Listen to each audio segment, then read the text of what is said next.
Les compléments d'objet.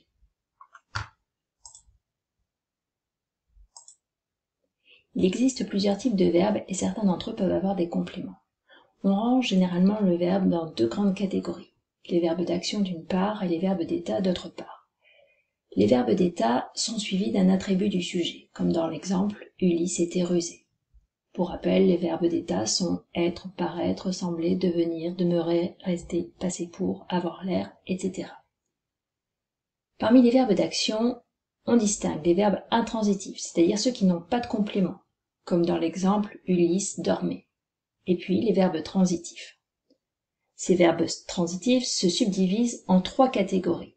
Les verbes transitifs directs, qui sont suivis d'un COD. Exemple, Télémaque reconnu Ulysse. Les verbes transitifs indirects, qui sont suivis d'un COI, Ulysse parla au devint Tirésias, et enfin les verbes à double transitivité, c'est-à-dire les verbes qui ont deux compléments. Circé donna un breuvage au compagnon d'Ulysse. Alors qu'est-ce qu'un complément d'objet? Un complément d'objet est un complément essentiel du verbe d'action. Il appartient au groupe verbal et on ne peut pas le déplacer ou le supprimer sans changer le sens de la phrase. Il existe trois types de compléments d'objet. Le COD, le COI et le COS, qui est le complément d'objet second. Examinons maintenant le COD. La classe grammaticale du COD peut être un nom ou un groupe nominal. Télémaque reconnu Ulysse. Ulysse, ici, est le COD et il s'agit d'un nom propre. Ça peut être un pronom, personnel, démonstratif, possessif, comme dans les exemples suivants. Télémaque, le reconnu, le est le pronom personnel. Télémaque reconnu celui-ci est le pronom démonstratif. Et Télémaque reconnu le sien est le pronom possessif. Alors, les caractéristiques du COD. Il est relié directement au verbe. Il se place après le verbe, sauf quand il s'agit d'un pronom personnel. Dans ce cas-là, il est placé avant. Comment peut-on l'identifier? Eh bien, on peut poser la question « que » ou « qui ». Que, ou plutôt « qui reconnu Télémaque » Télémaque reconnu Ulysse, qui est COD. Passons au COI maintenant. Alors, la classe grammaticale du COI, ça peut être un nom ou un groupe nominal prépositionnel, c'est-à-dire introduit par une préposition. La plupart du temps, c'est la préposition à ou la préposition de. Ulysse parla au devint Tirésias.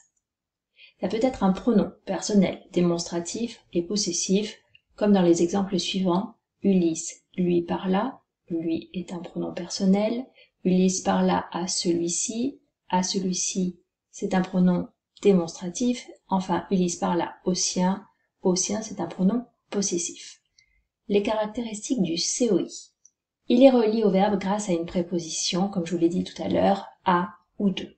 Il est généralement placé après le verbe, sauf quand il s'agit d'un pronom personnel, et dans ce cas-là, il n'y a plus de préposition. Donc il faut faire très attention. Comment peut-on l'identifier? Eh bien, on peut poser la question à qui, à quoi ou de qui, de quoi.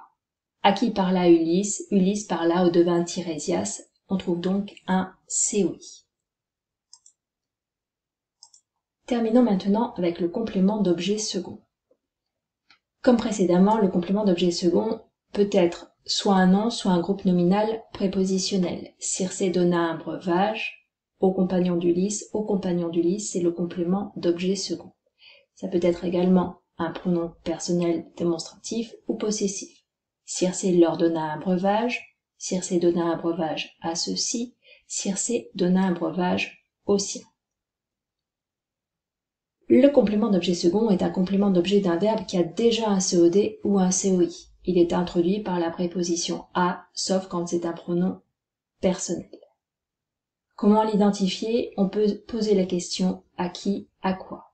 À qui Circé donne-t-elle un breuvage? Circé donna un breuvage COD. À qui? Au compagnon d'Ulysse, COS.